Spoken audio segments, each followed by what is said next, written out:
સ્વાધ્યાય 2.1ની પાલી રકમ. જો x/3 + 1 ક્રમયુક્ત બે જોડ છે, એમાં પહેલી જોડ x/3 + 1 y - 2/3 બીજી જોડ છે. આ જોડ બરાબર આપેલું છે, બીજી એક સામે જોડ આપી છે 5/3 અને 1/3. તો x અને y શોધો. અહીંયા બંને ક્રમયુક્ત જોડ છે, એની સરખામણીની ફોર્મ્યુલા વાપરીશું.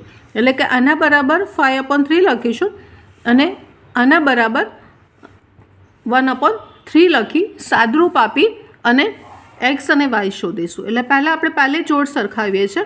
તો આ આપેલું છે, તો x/3 + 1 બરાબર 5/3 અને બીજી જોડ સરખાવીએ જોડે જોડે, તો y - 2/3 = 1/3. આની સાથે આ સરખાવવાનું છે. હવે સાદરૂપ આપવાનું છે. હવે સાદરૂપ આપવા માટે અહીંયા 3 છે, અહીં 3 છે, તો આની નીચે પણ લસા 3 લઈ લઈએ. એટલે ઉપર નીચે આપણે 3 વડે ગુણીશું. એટલે x/3 + 3/3 = 5/3. અહીંયા પણ આપણે એ રીતે કરીશું. અહીંયા નીચે 3 નથી, એટલે ઉપર નીચે આપણે 3 વડે ગુણીશું. 3y/3 - 2/3 = 1/3. હવે આ લસા બધામાં 3 જતા રહેશે, એટલે બાકી રહેશે x + 3 = 5 અને અહીંયા બાકી રહેશે 3y - 2 = 1 બાકી રહેશે. ફરી વાર સાદુરૂપ આગળ આપીએ તો 3 આ બાજુ જતા રહેશે, એટલે 5માંથી 3 જશે તો x બરાબર 2 આવશે. અને અહીંયા થશે આ 3y - 2 આ બાજુ રહેશે, એટલે 3 આવશે, માટે y બરાબર 1 આવશે.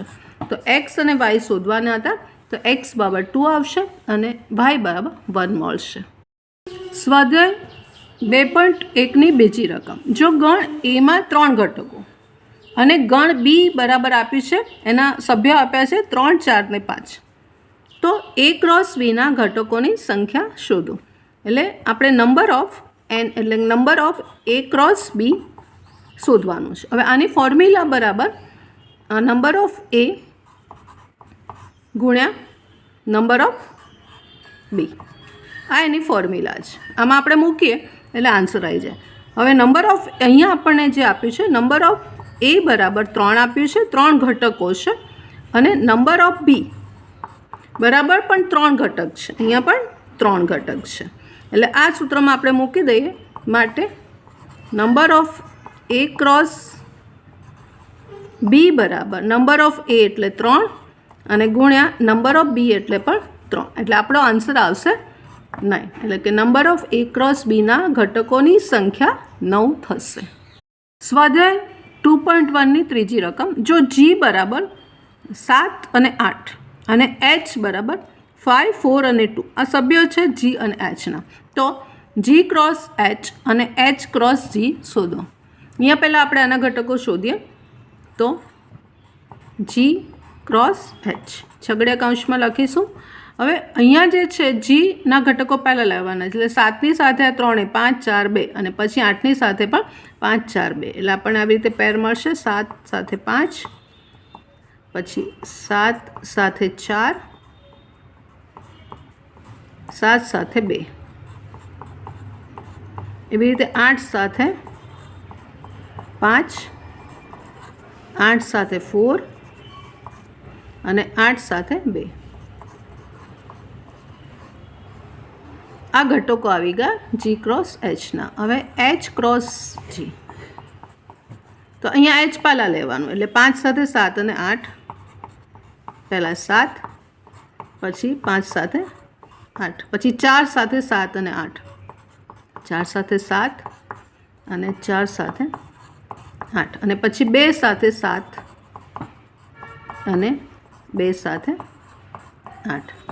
એટલે આ રીતે આની પેર g×h અને h×gની મળશે. સ્વાધ્યાય 2.1ની ચોથી રકમ. નીચેના વિધાનો સત્ય છે કે અસત્ય તે જણાવો તથા અસત્ય વિધાનને સત્ય કરીને ફરીવાર લખવાનું છે. 3 વિધાનો આપ્યા છે.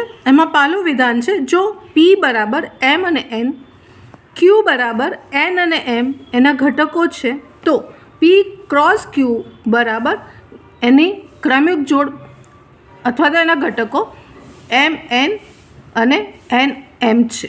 આ વિધાન સત્ય છે કે અસત્ય તે ચેક કરવાનું છે. હવે અહીંયા પીમાં 2 સભ્ય છે, ક્યુમાં 2 સભ્ય છે, તો પી ક્રોસ ક્યુમાં 4 સભ્યો આવે એટલે આ વિધાન ખોટું છે, અસત્ય છે. તો સત્ય વિધાન કયું થશે? પી ક્રોસ ક્યુના જે સભ્યો છે 4 આવશે. આ એમ સાથે એન, એમ સાથે એમ, ક્રમિક જોડ લઈ લઈએ, એન સાથે એન અને એન સાથે એમ.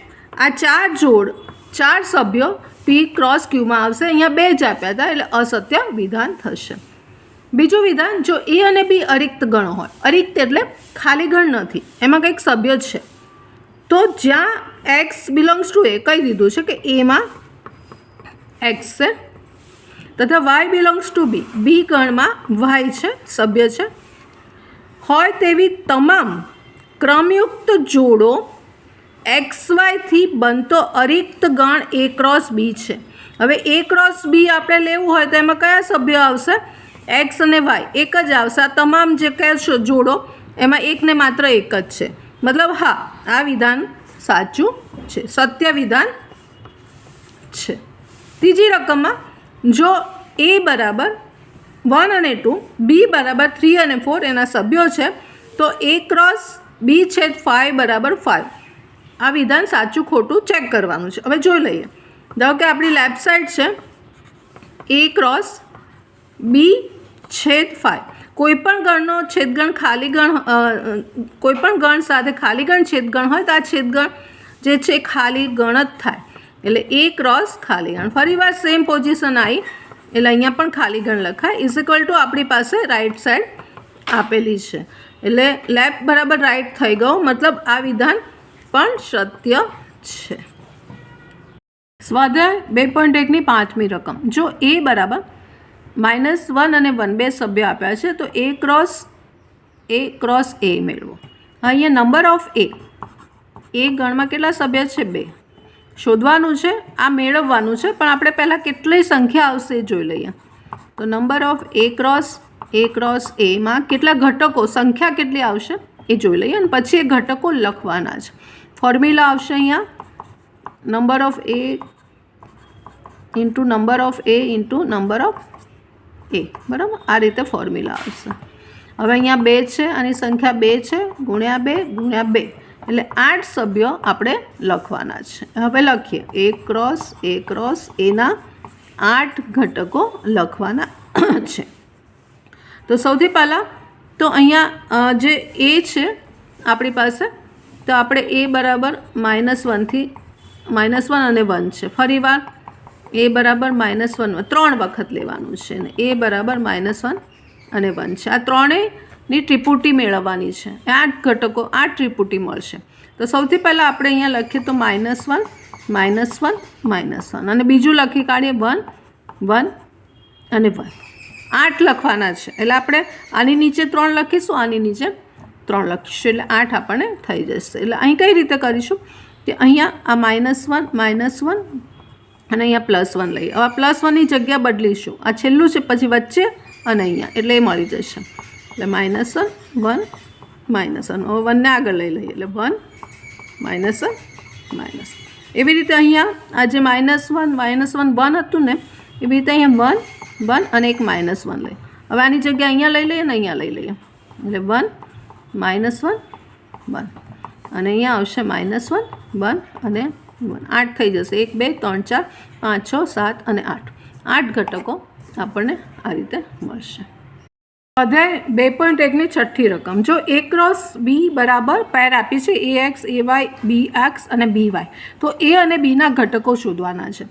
હવે અહીંયા જે એ ક્રોસ બી છે એટલે કે જે અંદર પેર આપી છે એ પેરમાં આ ક્રમયુક્ત જોડ છે એટલે પહેલા ઘટકો છે એ ગણ એના છે. એટલે આપણે એ અને બીના સભ્ય શોધવાના અહીંયા કીધા છે. એટલે એ ગણમાં આ જે પહેલા સભ્ય છે આવશે એટલે આ એ આવશે. અહીંયા પણ એ છે એટલે એકવાર લખાઈ ગયું, પછી આ બી આવશે, આ બી આવશે, અહીંયા બી છે આ લખાઈ ગયું એટલે ગણ એના સભ્ય થશે એ અને બી. એવી રીતે બી ગણ, તો બી ગણના સભ્ય એ ક્રમયુક્ત જોડમાં જે બીજો સભ્ય છે તે, એટલે અહીંયા એક્સ આવશે, પછી આ વાય આવશે. અહીં ફરી વાર રિપીટ થાય છે એક્સ અને વાય, તો એક જ વાર લખવાના છે. એટલે આ આપણો આન્સર થશે. સ્વાધ્યાય 2.1ની 7મી રકમ. ધારો કે ગણ એમાં સભ્ય છે 1 2, બીમાં છે 1 2 3 4, સીમાં છે 5 અને 6 અને ડીમાં છે 5 6 7 8. તો નીચેના પરિણામો ચકાસો. એમાં પહેલું છે A ક્રોસ B છે C બરાબર A ક્રોસ B છે A ક્રોસ C. આપણે લેફ્ટ સાઈડના ઘટકો લાવીશું અને રાઈટ સાઈડના લાવીશું, બંને સરખા હશે, મતલબ આ ચકાસાઈ જશે આ રિઝલ્ટ. અને બીજું રિઝલ્ટ છે A ક્રોસ C એ B ક્રોસ Dનો ઉપગણ છે. એટલે આપણે A ક્રોસ Cના જે સભ્યો છે એ B ક્રોસ Dમાં આવેલા હોવા જોઈએ. એટલે હવે અહીં પહેલાં રિઝલ્ટ માટે આપણે જે જરૂરિયાત છે એ પહેલાં શોધી કાઢીએ. તો B છે Cની જરૂર છે, તો પહેલાં આપણે B છે C લઈએ. તો B અને Cમાં કોમન ઘટકો, B અને Cમાં કોમન ઘટકો કોઈ નથી, એટલે કે ખાલી ગણ છે. પછી A ક્રોસ Bની જરૂર છે, તો A ક્રોસ B. હવે અહીંયા તો આપણી પાસે ખાલી ગણ છે, એટલે લેફ્ટ સાઈડ તો આવી ગઈ. રાઈટ સાઈડ માટે A ક્રોસ B જોઈએ છે, તો A ક્રોસ B એટલે એક સાથે બધા આપણે પહેલાં લઈ લઈશું 1 થી 4, એટલે એક સાથે 1 2 3 4 આ રીતે લખીશું, 2 3 અને 4. એવી રીતે બીજા સાથે 2 સાથે લખીશું, 2 સાથે 1 2 સાથે 2 2 સાથે 3 અને 2 સાથે 4. પછી જરૂર છે A ક્રોસ Cની, તો A ક્રોસ C અહીંયા લઈ લઈએ. A અને C એટલે 1 સાથે 5 ને 6 પહેલાં લખીએ, 1 સાથે 5 1 સાથે 6 અને 2 સાથે 5 અને 2 સાથે 6. હવે અહીંયા જુઓ તો લેફ્ટ સાઈડ આપણી પહેલાં રિઝલ્ટ માટે જોઈએ. તો લેફ્ટ સાઈડ બરાબર છે A ક્રોસ B છે C, મતલબ A ક્રોસ ખાલી ગણ બરાબર ખાલી ગણ છે, લેફ્ટ સાઈડ છે. રાઈટ સાઈડ જોઈ લઈએ. તો રાઈટ સાઈડ આપણે લાવવાની છે A ક્રોસ B છે A ક્રોસ C. હવે અહીંયા આપણે જોઈશું આના A ક્રોસ Bના સભ્યો અને A ક્રોસ Cના સભ્યો કોઈ કોમન છે જ નહીં, એટલે કે ખાલી ગણ છે.